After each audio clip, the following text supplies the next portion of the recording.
찬양 끝나고 이렇게 앉을 때 정말 여기가 떠나갈 듯이 막 창문의 진동이 느껴지듯이 격려와 이렇게 축하를 해줘야 되는데 좀 적었던 것 같습니다. 우리 저 앞에 앉아있는 우리 귀여운 친구들과 단상에 우리 앉아있는 우리 청소년, 청년, 장년까지 다시 한번 박수 드리도록 하겠습니다. 감사합니다.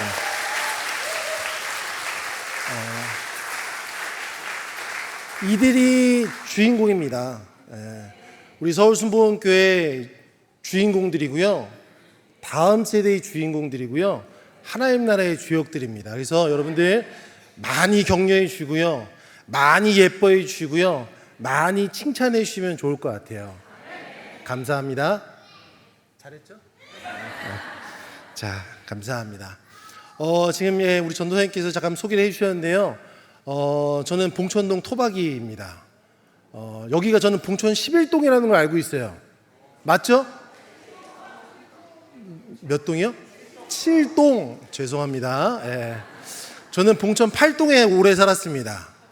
봉천 8동이었던 시절에 1563의 25번지에서 884의 국번을 가지고 살았습니다. 20년 정도 살았고요. 그래서 대학 때 이제 이사를 갔습니다. 아버지께서 목회를 하셔서 목회지 때문에 왔다 갔다 했죠. 그래서 저는 관악초등학교 졸업했고요, 복림중학교 나왔고요, 지금 몸담고 있는 영락고등학교를 졸업했습니다.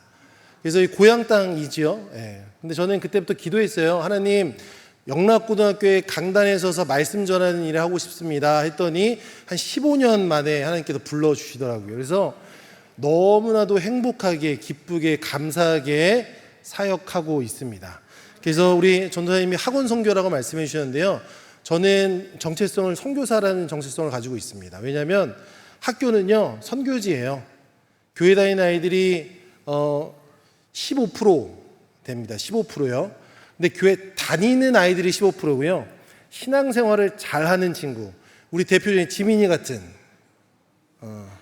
신앙생활 잘하는 친구들은 10% 미만입니다. 그래서 어찌 보면은 대한민국에서 가장 우리 복음 운동이 필요한 곳이 바로 이 학원 선교 현장이 아닐까 싶습니다. 그래서 그곳에서 지금 이렇게 사역을 쭉 하고 있고요. 또 감사하게도 우리 전도사님 저한테 먼저 연락을 주셔서 학교에서 이런 사역을 해도 되겠습니까? 너무 반가웠습니다. 그래서 들어오셔서 마음껏 하시라 했고요. 또 여기 도현쌤 어디 있어요? 어디 있었죠? 저기 있네요. 또 우리 학교에 교생으로 오셨었어요. 교생으로 오셨어가지고 올 한 해 4월 달에 교생 실습이 거의 뭐 한 달 정도가 수련회급으로 굉장히 선생님들이 함께 부흥회를 이루는 것처럼 수업과 예배를 굉장히 멋지게 은혜롭게 또 이렇게 할 수 있었습니다. 또 지민이 또 학교에서 또 잘하고 있고요. 그렇게 해서 서울순복음교회 너무 감사하고요. 그리고 또 더 감사하게 또 저를 이 자리로 또 불러주셔서 또 감사하게 여러분들을 만날 수 있었던 것 같습니다. 오늘 본격적인 좀 말씀을 전하기 전에 제가 학교에 또 어떤 사역을 하고 있나 짧게 좀 말씀을 드리면, 저는 오늘 중고등부 예배부터 와 있었습니다.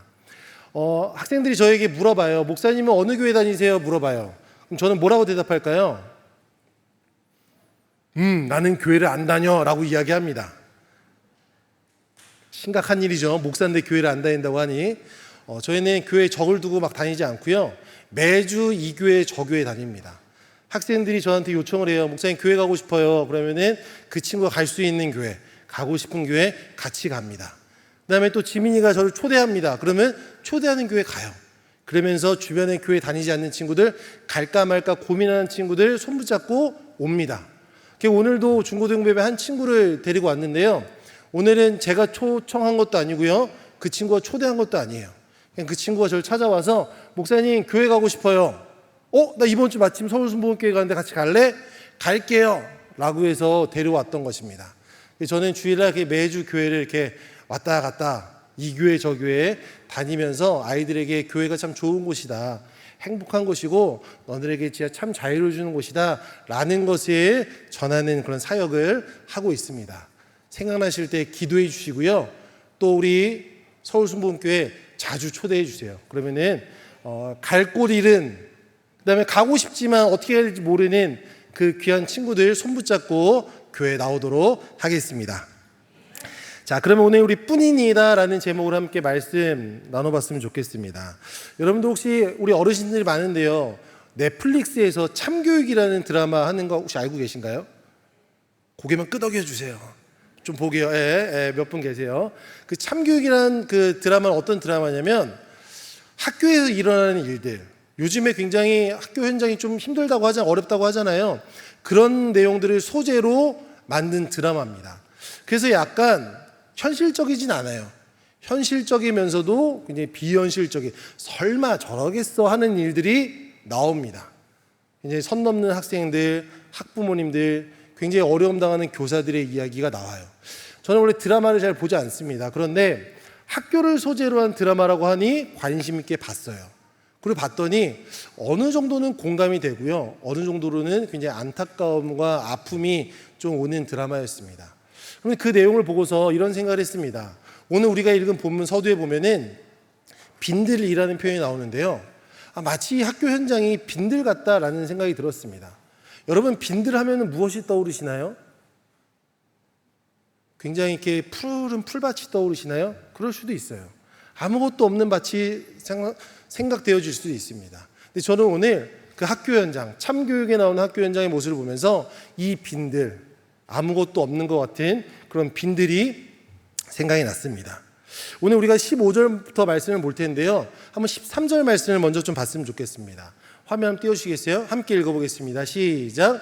예수께서 들으시고 배를 타고 떠나사 따로 빈들에 가시니 무리가 듣고 여러 고을로부터 걸어서 따라간지라. 예수님께서 따로 빈들에 가셨다고 했습니다. 예수님이 왜 따로 빈들에 가셨을까요? 이 전의 이야기를 보면요, 세례 요한이 참수되는 장면이 나옵니다. 여러분, 세례 요한은 어떤 사람이었습니까? 예수님이 오시는 것을 미리 선포했던 사람입니다. 그리고 예수님께 세례를 베풀었던 사람입니다. 그리고 예수님이 세례 요한을 이렇게 표현하셨어요. 여자가 낳은 자 중에 요한보다 큰 이가 없다라고 하셨습니다. 이 세 가지 이야기를 봤을 때 예수님이 세례 요한을 어떻게 여기셨는지 우리는 알 수 있습니다. 그렇죠? 그렇죠? 세례 요한이 참수당했어요. 여러분, 예수님의 마음이 어떠셨을 것 같아요? 아이고 조심 좀 하지 이러셨을까요? 인간적인 마음으로 굉장히 슬퍼하셨을 거라는 생각이 듭니다. 애통하셨을 거라는 마음이 듭니다. 제 생각입니다. 그래서 따로 빈들로 가셨다, 이 슬픈 마음을 추스리기 위해서 혹시 따로 빈들로 가신 거 아닐까라는 생각을 했습니다. 혼자 있고 싶으지 않으셨을까라는 생각을 했습니다. 그런데 여러분, 홀로 있고 싶은 예수님의 모습을 계속 졸졸 따라다니는 이들이 있어요. 누구냐면 무리들입니다. 무리들. 예수님의 그 놀라운 메시지, 놀라운 이적들을 바라보며 예수님만 따라다니는 무리들이 있는 거예요. 홀로 있고 싶으신 예수님의 그 속마음을 모른 채 또 무리들이 예수님을 따라갑니다. 예수님 가장 힘드신 순간이었고 혼자 있고 싶으신 순간이었는데 무리들은 계속해서 예수님을 따라다닙니다. 14절 말씀 한번 보여주실래요? 한번 읽어보겠습니다. 시작. 예수께서 나오사 큰 무리를 보시고 불쌍히 여기사 그 중에 있는 병자를 고쳐 주시니라. 잠깐 띄어놔 주세요. 예수께서 나오사, 홀로 있고 싶으셨는데 나오셨습니다. 그리고 큰 무리를 보시고 어떻게 하셨어요? 불쌍히 여기셨다 그랬어요. 아유 너네 왜 왔니? 나 좀 혼자 있게 시간 좀 주면 안 되니? 아이고 귀찮다라는 것이 아니라 그 무리들을 보고 불쌍히 여기셨다 그럽니다. 그리고 그 중에 있는 병자들을 바라보시고 그들을 고쳐주셨다라는 거예요. 여러분, 오늘 이 14절을 두 글자로 줄이면 우리 뭐라고 이야기할 수 있습니까? 긍휼이라고 여길 수 있습니다. 예수님이 우리를 불쌍히 여기셨다라는 것은 예수님이 우리를 긍휼히 여기셨다라는 거예요. 여러분, 오병이어의 기적, 그 놀라운 기적은 예수님의 긍휼에서 시작되는 것입니다. 예수님이 홀로 있고 싶고 마음을 좀 정돈하고 싶으신데 여전히 그 무리 가운데 불쌍히 여기는 자들이 있는 거예요.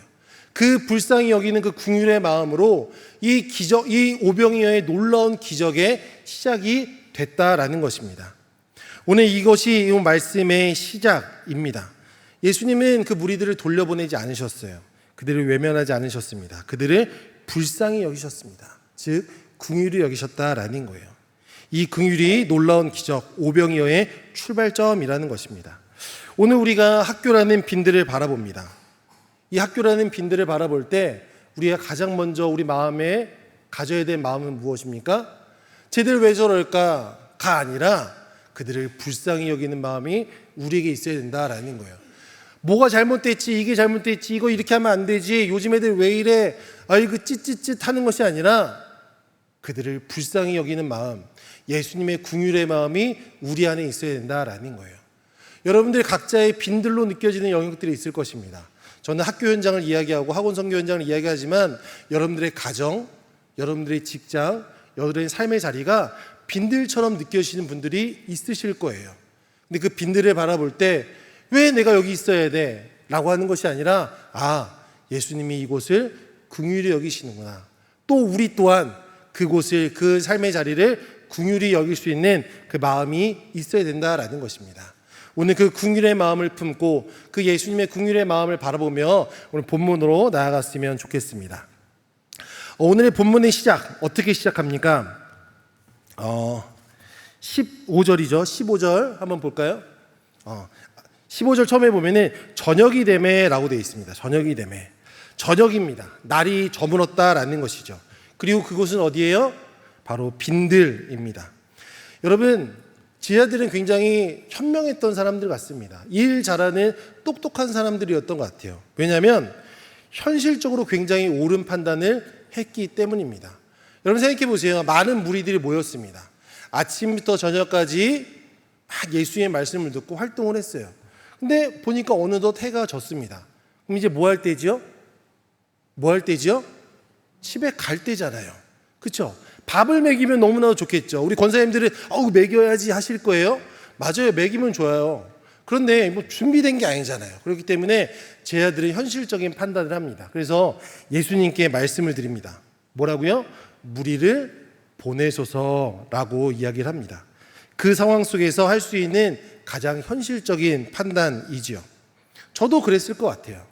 그런데 여기서 우리 빈들이라는 단어에 잠깐 집중해 봤으면 좋겠습니다.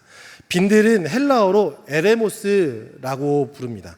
에레모스는 이 단어를 구약 성경에 번역한 헬라어 성경 70인역을 찾아보면은 이 에레모스를 히브리어로 미드바르라는 단어를 쓰고 있습니다. 이 미드바르는 어떤 단어냐면요, 출애굽에 가장 많이 나오는 광야를 뜻하는 바로 단어입니다. 즉 다시 말해서 이 신약에 나온 이 빈들이라는 단어는 광야와 같은 단어다라는 거예요. 그래서 우리가 빈들이라고 했을 때 이렇게 들판, 잔디밭이 있고 푸르른 이렇게 풀들이 자라 있는 이런 들을 생각하는데 이곳은 광야, 사막이라고 하는 것입니다. 여러분, 광야는 어떤 곳입니까? 광야는 어떤 곳입니까? 다들 아실 거예요.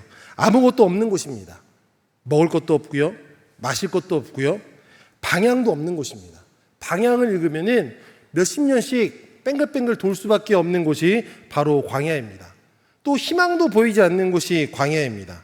절망과 두려움과 포기가 켜켜이 쌓여 있는 곳이 바로 광야라고 할 수 있습니다. 이스라엘 백성도 그렇게 고백합니다. 출애굽기 16장 3절 말씀입니다. 우리 함께 읽겠습니다.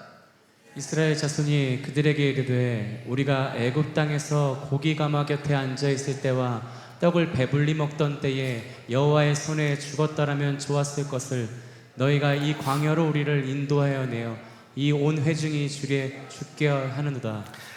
차라리 이집트에서 죽었으면 나았을 것을 이라고 합니다. 절망이 극에 달하자 사람들은 차라리 내가 노예 생활을 사는 게 낫겠다라고 이야기를 합니다. 미래가 보이지 않자 과거로 도망가고 싶다라고 이야기하는 곳, 바로 그곳이 광야인 것입니다. 여러분, 오늘 우리들의 학교 현장은 어떨까요? 제가 오늘 말씀을 준비하면서 곰곰이 생각했습니다. 우리 학교 현장, 또 다음 세대들이 놓여있는 그 삶의 자리, 정말 빈들이 맞는가? 광야인가? 여러 번 반복해서 생각했습니다. 그랬더니 빈들이더라고요. 광야였습니다. 여러분, 교권이 많이 무너졌다고 합니다. 우리 여러분이 상상하는 것보다 많이 무너져 있습니다. 굉장히 다양한 종류의 학교 폭력들이 있습니다. 이런 일까지 벌어져? 하는 일들이 학교 안에서 벌어지고 있습니다. 또 관계가 단절된 아이들이 있습니다. 옛날에는요, 그냥 치고받고 싸워요. 화해해 해결되는 문제들이 있었는데요. 요즘에는 법이 등장하지 않으면 회복되지 않는 그런 관계의 문제들이 심심치 않게 학교 현장에서 일어나고 있습니다. 또 이런 모든 일에 번아웃된 선생님들이 계십니다. 정신과 치료를 받는 선생님들이 꽤 있으십니다. 여러분, 기독교 교육을 하는 것, 제가 이제 근무하고 있는 학교는 영락고등학교잖아요. 우리나라 영락교회에서 세운 학교거든요. 한경진 목사님께서 세우신 학교입니다. 기독교 학교로 시작했습니다. 건학이요, 이 학교를 세운 이유가 하나님을 공경하고 이웃을 사랑하는 인재를 양성하자라는 학교예요. 그런 학교로 교회 헌금으로 성도들의 수고로 세워진 학교입니다. 그런데요, 나라에서는요, 이 학교에서 신앙교육을 하지 못하게 하고 있습니다. 예배를 드리지 못하게 하고 있습니다. 성경 수업 아니고요, 종교 수업이에요. 종교 수업 안에는 기독교도 가르치고요, 전 천주교도 가르치고요, 불교도 가르치고요, 유교도 가르칩니다. 그런데 종교 수업을 하지 말라라고 이야기합니다. 하고 싶으면은 많은 제한들을 두죠. 근데 결국 그 제한들은 하지 말라라고 하는 이야기입니다. 굉장히 자연스럽게 자유롭게 신앙교육이 이루어지고 있는 것 같지만 그렇지 않습니다. 굉장히 많은 투쟁을 하고 있는 것이 지금 학교의 실정입니다. 학교의 예배가 매주 한 번씩 드려지고 있습니다. 그 예배 굉장히 자유롭게 드리는 예배 같지만 늘 제 마음 한켠에는 조마조마한 마음이 늘 있습니다. 이런 모습을 봤을 때 학교 현장은 기독교 학교라는 그곳 빈들 맞습니다. 광야 맞습니다. 여러분, 우리 다음 세대만 바라봐도 그렇습니다. 올해 이제 중간고사, 기말고사를 아이들이 봤어요. 아이들이 열심히 공부하잖아요. 잘하는 1등급이 나옵니다. 근데 한 문제 실수로 삐끗해서 한 과목이 2등급이 나왔어요. 그 아이는 어떤 생각을 할까요? 이 학기에 내가 잘할 거야 라고 할까요? 아니요. 자퇴를 고민합니다. 왜요? 경쟁에서 밀려났기 때문에. 다시금 따라잡을 수 없는 그 경쟁 구도 속에 있기 때문에. 이건 제가 다른 학교 이야기하는 것이 아니라요, 저희 영락고등학교 이야기하는 것입니다. 여러분, 그 경쟁이, 보이지 않는 경쟁이 엄청나게 날카로운 칼들이 오고 가는 경쟁이 이루어지고 있다라는 거예요. 이런 경쟁 속에 우리 다음 세대 친구들이 놓여져 있다라는 거예요. 어떻게 광야가 아니라고 이야기할 수 있겠습니까? 어떻게 빈들이 아니라고 이야기할 수 있겠습니까? 이곳은 빈들이고 이곳은 광야입니다. 자, 그렇다면 광야, 우리 그곳 가면 안 되겠다. 빈들, 다른 데로 가자. 고개를 돌려야 할까요? 그렇지 않습니다. 여러분, 광야는 절망의 자리이기도 하지만 동시에 하나님의 은혜가 가장 선명하게 드러난 자리이기도 합니다. 차라리 죽었으면 나았을 것이라고 원망하던 바로 그 광야에서 하나님이 무엇을 하셨었습니까? 우리 아동부 친구들한테 물어볼까요? 하나님이 광야에서 어떤 일을 행하셨죠? 무슨 일을 하셨죠?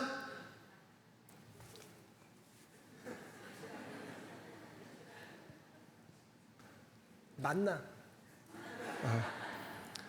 아시죠? 전 들었어요. 못 들으셨어요?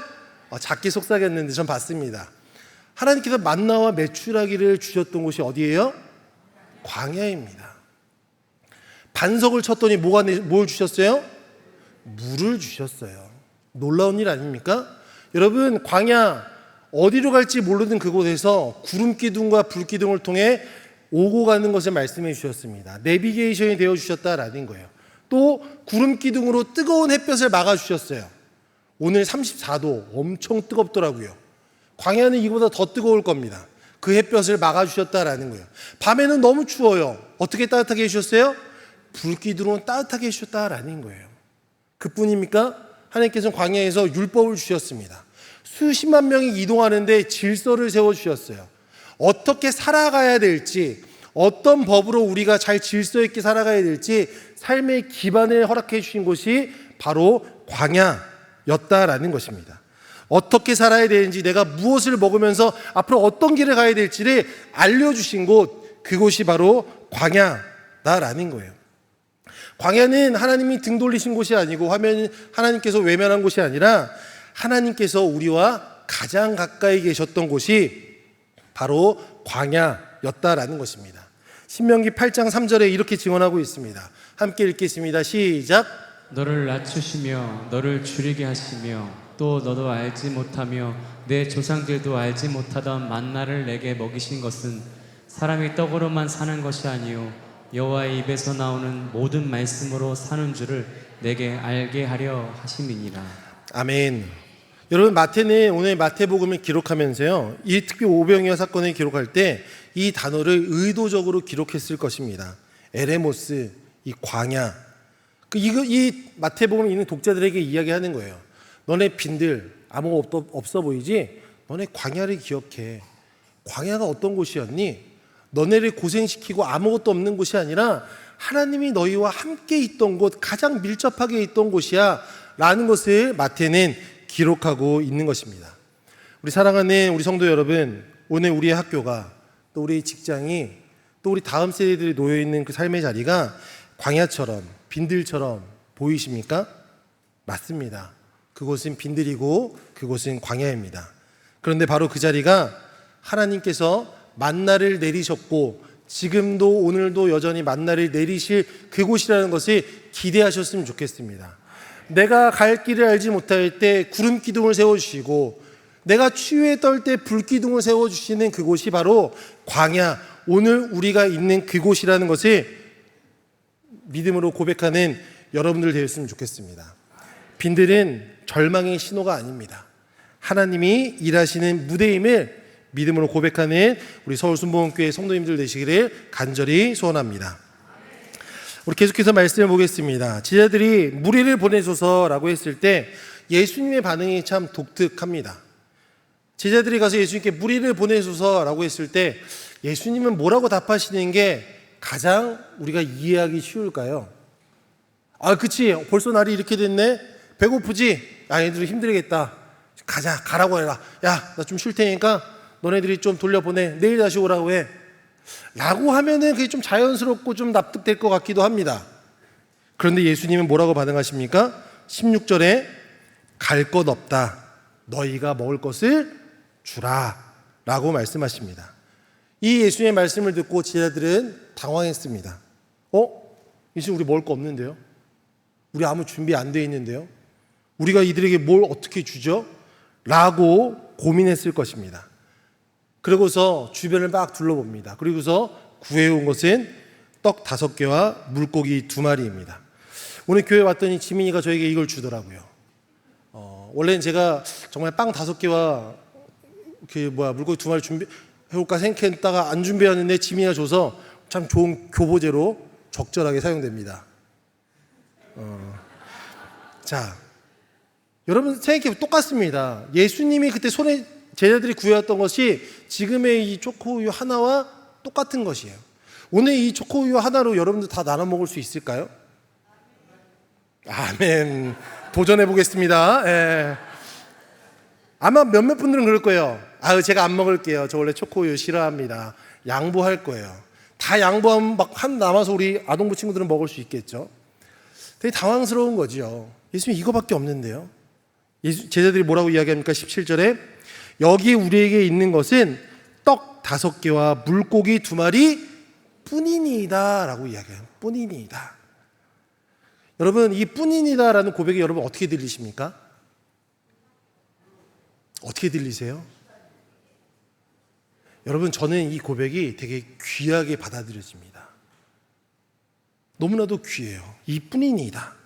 여러분, 제자들은요 없다고 하지 않았어요. 예수님 없어요. 그거 어떻게 지금 갑자기 이러면 좀 어떡하라는 거예요. 너무 당황스럽잖아요. 이러지 않았어요. 예수님 이것뿐이에요. 저는 이 고백이 너무나 귀했습니다. 없다고 하지 않고요, 그냥 적다고 했어요. 이것뿐입니다 라고 이야기한 거예요. 혹시 오늘 이 자리에 앉아 계신 분들 중에 이런 마음을 아시는 분 계실까요? 우리가 교회를 위해 또 학교를 위해 다음 세대를 위해 뭔가 하고 싶은데 가진 것이 너무 적게 느껴지시는 분들, 기도하고 싶은데 기도가 짧게 끝나는 분들, 시간을 드리고 싶은데 시간이 없는 우리 청년들, 재정을 드리고 싶은데 넉넉하지 않은 우리 성도님들, 있긴 있는데 하나님 앞에 늘 하나님 제가 이것뿐이에요. 너무 죄송스러운 마음을 갖는 그런 분들 혹시 있으십니까? 여러분들의 그런 고백 앞에 예수님께서는 뭐라고 말씀하실까요? 야, 이 믿음이 부족한 자여, 내가 이때까지 너 먹여 살렸는데, 내가 이때까지 너한테 준 복이 얼만데 이것밖에 안 준다고 이렇게 하실까요? 오늘 제가 왔는데 지민이가 이거 줬어요. 야, 빵은. 이러면 지민이는 마음에 상처 입는 거예요. 예수님이 뭐라고 하셨어요? 이 믿음이 없는 자야, 책망하지 않았어요. 더 요구하지 않으셨어요. 더 싹싹 긁어 와 하지 않으셨어요. 뭐라고 얘기하시면 18절입니다. 그것을 내게 가져오라 라고 합니다. 이것의 많고 적음을, 이것의 유용함을, 이것의 쓸모를 이야기하는 것이 아니라 이것을 그냥 내게 가져오라 말씀하신다라는 거예요. 사랑하는 성도 여러분, 이 오병이어의 놀라운 기적은요, 여기서 시작되는 거예요. 가진 것이 많아서 시작되는 것이 아니라 내가 가진 것을, 작지만 내 소중한 것을, 내가 애써 찾아온 그것을 하나님께 드릴 때 기적이, 놀라운 일이 시작되는 것입니다. 19절에 가만 보면은 이런 표현이 나옵니다. 하늘을 우러러 축사하시고, 여기서 하늘을 우러러 축사하셨다라는 것은 헬라어로 율로게오라는 단어입니다. 이 단어는요, 단순히 축도했다, 감사 기도했다라는 뜻이 아니라 거룩하게 구별했다, 하나님 앞에 올려드렸다라는 뜻입니다. 이 평범한 떡이 예수님의 손에 들려 하늘로 향해 올려지는 그 순간, 이 떡이, 이 우유가 우유로서 있는 것이 아니라 하나님 앞에 거룩하게 구별된 헌금이 예물이 된다라는 거예요. 더 이상 이것은 내 배를 줄이는 겨우리 아동부 친구들의 목만 축일 수 있는 그 정도의 양이 아니라 하나님께서 쓰실 귀한 예물이 된다라는 것을 이야기하고 있는 것입니다. 사랑하는 성도 여러분, 오늘 여러분들이 우리 학교를 위해, 또 다음 세대를 위해, 교회를 위해 많은 것들을 드립니다. 기도가 됐든 시간이든 헌금, 관심, 모든 것을 주님 손에 올려드리면 그것은 율로게오가 되는 거예요. 하나님 앞에 거룩하게 구별된 예물이 되는 것입니다. 그리고 그 순간 그 가능성은 우리의 계산을 뛰어넘게 되는 것입니다. 지금도, 오늘도 우리 헌신봉헌 예배잖아요. 아마 오늘 예배 시간 나오면서도 나는 무엇을 드리지? 이거밖에 없는데, 이런 마음으로 오신 분들이 있을 수도 있습니다. 내 안에 있는 것이 많고 적음, 귀하고 귀하지 않, 그것이 중요한 것이 아니라 그것을 하나님께 올려드리는 것, 예수님의 손에 올려드리는 것, 그것이 중요함을 기억하시는 여러분들 됐으면 좋겠습니다. 19절 하반절입니다. 하늘을 우러러 축사하시고 떡을 떼어 제자들에게 주심에 제자들이 무리에게 주니라고 기록되어 있습니다. 예수님이 떡을 떼신 다음에 어떻게 하셨습니까? 직접 5,000명에게 가셨나요? 아니요. 제자들에게 주셨습니다. 그리고 제자들이 무리에게 나누어 줍니다. 이 장면의 흐름을 보면은 예수님에서 제자로, 제자에서 무리들로 이 흐름이 가는 것을 알 수 있습니다. 예수님이 5,000명에게 직접 가지 않으셨습니다. 예수님께서 지금까지 혼자 말씀하셨어요. 5,000명 이상의 많은 사람들 앞에 서가지고 혼자 다 말씀하셨습니다. 그럼 축사하신 다음에 얘들아, 성도들, 내가 이 물고기와 떡을 준비했으니 맛있게 먹어라, 이렇게 하실 수도 있는데요, 이렇게 하지 않으셨다라는 거예요. 조용히 기도하시고 제자들에게 나누어 주셨다라는 거예요. 여러분, 이것은 예수님께서 의도적으로 제자들에게 나눠주신 것입니다. 여러분 생각해 보세요. 그 자리에 있던 5,000명은 이 놀라운 일을 목격했습니다. 여러분 생각해 보세요. 5,000명을 먹일 수 있는 떡과 물고기, 여기 얼마큼 쌓여야 될까요? 엄청나게 많이 쌓여 있었어야겠죠? 그렇죠? 네. 아마 5,000명의 사람들이 없는 것을 알았을 거예요. 만약에 있었다라는 걸 알면은 놀랍게 여기지 않았을 것입니다. 왜 그 준비했던 거 이제 해주세요 라고 했을 거예요. 그런데 5,000명의 사람들이 알았을 거예요. 분명 아무것도 없었는데? 분명히 저녁 식사 계획 없었던 걸로 알고 있는데 이게 어떻게 일어났지? 와, 역시 예수님 하면서 그 일의 목격자가 되었을 것입니다. 그런데 목격한 것도 귀한 일인데, 평생 잊지 못한 경험인데, 제자들은 달랐습니다. 제자들은 그 떡을 직접 손에 받았습니다. 예수님 손에서 그 떡을 받아 자기 손으로 직접 나누어 주었습니다. 목격자가 된 것이 아니라 참여자가 된 것입니다. 여러분, 목격은요, 기억에 남습니다. 하지만 참여는 그 삶에 남습니다. 목격은요, 감동을 줍니다. 하지만 참여는 그 삶에 변화를 주는 것입니다. 나중에 먼 훗날 제자들은 이날을 기억했습니다. 내가 그 기적을 봤어 라고 이야기하는 것이 아니라 내가 그 일을 했어 라고 이야기할 거예요. 여러분, 야구 좋아하시는 분들은 어제 아마 우리 프로야구 올스타전을 보셨을 것 같아요. 어제 시구 누가 한 줄 아십니까? 저만 봤군요. 거룩하지 못하게. 저도 하이라이트로만 봤어요. 저도 야구를 굉장히 좋아합니다. 저 LG 트윈스 팬인데요. 어제 잠실 야구장이 이제 공사전의 마지막 경기였어요. 잠실 야구장이 역사 속으로 사라진다고 합니다. 모르셨죠? 저만 알고 있었네요. 그래서 잠실 야구장의 역사였던 LG 투수 중에 한 명과 그 다음에 오비 박철순 기억하세요? 아시죠? 네, 여기서도 알아요? 저 어르신들. 박철순이라는 투수가 김용수라는 투수가 나와서 공을 던졌어요. 저는 그걸 보는 순간 와우, 이런 역사가 되게 막 이렇게 감동스럽게 봤습니다. 여러분, 제가 그거 봤잖아요. 그럼 저는 나 그때 그 장 봤어 이랬을 거예요. 그런데 만약 제가 그 자리에서 그들이 대신 시구로 했다고 해봅시다. 그럼 저는 어떻게 얘기할까요? SNS에 도배를 하고요. 학교 가서 만나는 애들마다 얘기하고요. 온갖 다 얘기해요. 그러면서 내가 그 마지막 그 그라운드에 섰었어. 내가 거기서 내가 대신 던졌어. 라고 하면서 막 업돼가지고 흥분해서 막 그 얘기를 할 겁니다. 여러분, 목격자와 참여자의 차이는 완전 다른 거예요. 여러분, 하나님은 우리를 관중석에 앉혀두지 않으십니다. 우리를 경기장 안으로 불러주셔서 그 경기의 참여자가 되게 하신다라는 거예요. 여러분, 이것은 하나님 나라의 방식입니다. 하나님은요, 세상을 혼자 변화시키실 수 있는 분입니다. 그런데 하나님은 사람을 통해 일하십니다. 이것이 성육신의 논리이기도 하죠. 하나님이 직접 오실 수 있었지만 사람이 되어 이 땅에 오셨습니다. 말씀이 육신이 되어 우리 가운데 거하셨습니다. 하나님은 늘 통로를 세우십니다. 그리고 오늘 그 통로로 부름받은 우리들을 이 땅으로 불러주십니다. 여러분, 그 통로가 누굴까요? 바로 이 기적의 참여자가 되는 우리 모두입니다. 저는 학교의 귀한 통로입니다. 저는 통로입니다. 우리 학교에 있는 기독교사들, 그냥 교사들이라 부르지 않습니다. 기독교사라 부릅니다. 그 기독교사들, 하나님 나라의 통로들입니다. 학교를 위해 기도하는 이 서울순복음교회와의 성도님들, 하나님 나라의 통로들입니다. 이 다음 세대를 위해 수고하고 애쓰시는 선생님들, 하나님 나라의 통로입니다. 자녀들을 위해, 우리 손주들을 위해 눈물로 기도하는 부모님들, 할아버지 할머님들, 통로입니다. 오늘 이 자리에 앉아 계신 여러분 한 사람 한 사람이 하나님 나라의 통로이신 것입니다. 하나님께서는 특별히 여러분들을 하나님 나라의 그 기적의 참여자로 부르시고 통로로 명하셨다라는 것입니다. 여러분들이 한 명 한 명이 기적의 목격자가 아니라 기적의 참여자가 되셔서 그 통로로서의 사명을, 그 사역을 잘 감당하시는 여러분들이 되셨으면 좋겠습니다. 여러분, 그런데 이 기적의 참여자가 되기 위해서 꼭 한 가지 기억해야 될 것이 있습니다.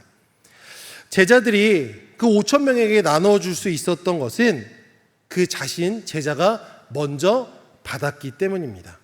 예수님 손에서 이렇게 먼저 받지 않은 사람은 나눠줄 수 있는 게 없어요. 먼저 받았기 때문에 제자들을 나눠줄 수 있었던 것입니다. 사랑하는 성도 여러분, 오늘 이 자리, 이 예배는 어떤 자리입니까? 교회학교 헌신봉사 예배 자리입니다. 오늘 이 자리, 헌신과 봉헌을 다짐하러 온 자리이기도 하지만 그보다 먼저 오늘 우리는 주님 손에 받는 자리가 되어야 합니다.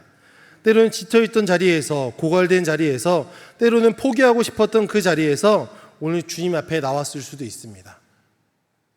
주님은 지금 이 예배 가운데 우리에게 먼저 주십니다. 우리의 빈손을 바라보시고 그 손 내밀어 봐. 내가 은혜 줄게.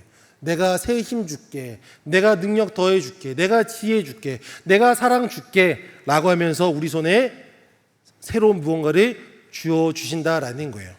오늘 이것을 받고 이곳을 떠나시는 여러분들 되시기를 바랍니다. 그냥 빈손으로 왔다, 빈손으로 가지 하는 것이 아니라 오늘 하나님께 먼저 채워주시는 그 은혜를, 그 능력을, 그 위로를, 그 격려를 먼저 받아 누리시고 돌아가신 여러분들 되었으면 좋겠습니다. 받았을 때 우리 삶 가운데, 우리 교회 가운데, 우리 학교 가운데, 우리 다음 세대 현장 가운데 오병이어의 기적이 일어날 줄 믿습니다. 마지막으로 함께 우리 20절 말씀 보도록 하겠습니다. 함께 읽습니다. 시작. 다 배불리 먹고 남은 조각을 12바구니에 차게 거두었으며. 이렇게 5,000명이 다 먹는 놀라운 일이 이루어졌습니다. 그리고서 끝나지 않았어요. 성경은 계속해서 기록합니다. 어떻게 기록해요? 다 먹고 남은 조각을 거두었더니 12바구니에 차게 거두었다라고 되어 있습니다. 여러분 잘 봐야 됩니다. 왜 12바구니 남은 것을 또 그냥 12바구니나 대충 찼다라는 것이 아니라 차게, 넘쳐나게 왜 채우셨다라는 것을 기록하셨을까? 잘 봤으면 좋겠습니다. 이것은 하나님의 계산법을 이야기하고 있는 것입니다. 차게 거두었다, 넘치게 했다. 한번 잘 생각해 봤으면 좋겠어요. 우리 시작할 때 뭐 어떻게 있었습니까? 뭐가 있었죠? 뭐가 있었죠? 오병이어가 있었잖아요. 아, 똑똑해요. 예. 그거밖에 없었어요. 그런데 지금 어떻게 됐어요? 12바구니나 남았습니다. 여러분, 이게 인간적인 계산으로는 가능하지 못합니다. 우리는요, 우리 계산할 때는 적게 남았으면은 빨리 채워 라고 하면서 거의 딱 맞게 정도 수준 준비합니다. 근데 하나님께서는 어떻게 남기셨다고요? 넘치게 채우셨다라는 거예요. 그리고 적은 걸로써 그 굉장히 많은 것들을 또 준비해 주셨다라는 것입니다. 이게 하나님의 계산법인 것이죠. 그리고 우리에게 돌아올 것이 하나도 없게끔 하신 것이 아니라 우리에게도 돌아오는 것이 있게끔 또 우리를 위해서까지 모든 것들을 예비해 주셨다라는 거예요. 여러분, 이것이 하나님의 계산법입니다. 아우, 물고기 떡 5개야, 물고기 2마리 했다, 뭐 하겠어, 겨우 우리 아이들만 먹이면 됐지. 그것이 아니라 우리가 전혀 생각하지 못했던 우리 모두를 채우시는 놀라운 일을 이루신다라는 거예요. 이것이 첫 번째 이 본문에서 우리가 기억해야 될 것이고, 두 번째는 12이라는 숫자입니다. 왜 특히 12바구니를 이야기하셨을까요? 여러분, 마태복음 16장 9절 함께 읽어보겠습니다. 함께 읽습니다. 너희가 아직도 깨닫지 못하느냐? 떡 5개로 5,000명을 먹이고 주운 것이 몇 바구니며. 며칠이 지나서 쟤네들에게 다시 말씀하시는 거예요. 너희가 아직도 깨닫지 못했느냐? 야, 너는 얼마 전에 떡 5개와 물고기 2마리로 내가 5,000명 먹인 거 너네 기억 못하니? 라고 이야기하시는 거예요. 여러분, 우리들은 하나님의 은혜를 쉽게 있습니다. 분명히 이번에 여름 수련회 뜨겁게 기도하실 거고요. 많은 것, 뿐이니 있나 하면서도 많은 것들을 드릴 거예요. 그리고 내년 되면 어떨까요? 아유, 어떡하지? 그런데 하나님께서 말씀하시는 거예요. 예수님께서는 말씀하십니다. 오늘 이날을 기억해라. 내가 너희를 끊임없이 먹일 것이고 끊임없이 풍성하게 채워줄 것이다 라는 것을 기억하라 라고 해서 12바구니라는 것, 기억할 수 있는 그 상징의 언어를 말씀해 주고 계시는 거예요. 마치 여호수아가 요단강을 건널 때 길갈의 12도를 세웠던 것처럼 우리의 후손들이 그 12도를 바라보면서 아, 우리 하나님이 인도하시면 이 길을 건넜구나 라는 것을 깨닫기 위해 그 상징의 12도를 세우셨던 것처럼 말이죠. 예수님께서는 오늘을 기억하라 말씀하십니다. 내가 뿐입니다 라고 해서 내놓지만 하나님 이것으로 놀라운 일을 이루셨다라는 것을 평생토록 기억해라 라는 것을 우리에게 말씀하고 계시다라는 것입니다. 말씀을 마칩니다. 여러분 손을 한번 들여다보세요. 여러분 손에 지금 무엇이 들려 있습니까? 교사로서, 또 부모로서, 성도로서, 또 학교를 위해서, 또 다음 세대를 위해서, 또 여러 가지 우리 교회 선교적 상황이나 여러 가지를 바라보면서 여러분 손에 무엇이 들려 있습니까? 부끄러워서 감추고 싶은 분들이 계십니까? 오늘 말씀을 의지하며 이 손을 감추는 것이 아니라 뿐이니다 라는 고백으로 예수님께 드렸으면 좋겠습니다. 그 모습이 초코우유든 먹던 생수든 내가 정성스럽게 가지고 있던 한 메시지이든 그것을 예수님 손에 얹어드릴 때 윤리교화하시고 이것을 거룩하게 구별하십니다. 그리고 거룩하게 구별된 그것을 우리를 통하여서 흘려보내시면서 말도 안 되는 오병이어의 기적을 이루시는 분이 바로 우리 주 예수 그리스도이십니다. 그분을 기억했으면 좋겠습니다. 그분은 오늘 우리들을 바라보고 계시고 우리를 불쌍히 여기십니다. 정말로 힘든 시대를 겪고 있는 우리 중고등학생들, 또 청년들, 또 다음 세대를 이끌어가는 우리 사역자분들과 우리 교사분들, 또 우리 이렇게 같이 기도하시고 또 우리 모든 이들을 아껴주시는 우리 사랑하는 성도님들, 다들 어려우실 줄 믿습니다. 믿는 게 아니죠. 예. 그렇다 할지라도 여러분들이 갖고 있는 것을 예수님께 얹어드릴 때 예수님께서 하나님께서 여러분들을 불쌍히 여기시고 또 여러분들을 외면하지 않으시는 것을 여러분 꼭 아셨으면 좋겠습니다. 그리고 다음 세대를 바라보시면서 또 학교를 바라보시면서 여러분 또한 예수님처럼 긍휼한 마음으로 그들을 바라보셨으면 좋겠어요. 저 이 아이들 계속 지금 눈에 들어오거든요. 너무 기특한 거 뭔지 아세요? 자는 애들이 없어요. 자는 애들이 없어요. 굉장히 훌륭한 거예요. 예수님이 저들을 보고 계실까요? 안 보고 계실까요? 불쌍히 여기세요. 얼마나 졸릴까? 얼마나 힘들까? 얼마나 지루할까? 들리지도 않는 말씀. 하지만 저렇게 버티고 있는 아이들을 불쌍히 여기신다라는 거예요. 그 불쌍히 여기심을 바라보면서 뿐이니다 드리면 저들 삶에 오병이어의 놀라운 일이 이루어진다라는 거예요. 오늘도 우리를 불쌍히 여기시는 예수님이 계심을 믿음으로 고백하며 그 예수님의 뜻 안에서 그 시선 안에서 오늘도 우리가 해야 될 봉헌과 헌신을 기쁨으로 감당하는 우리 서울순복음교회 우리 사랑하는 성도님들과 우리 다음 세대의 주역들 되시기를 간절히 소원합니다. 기도하겠습니다.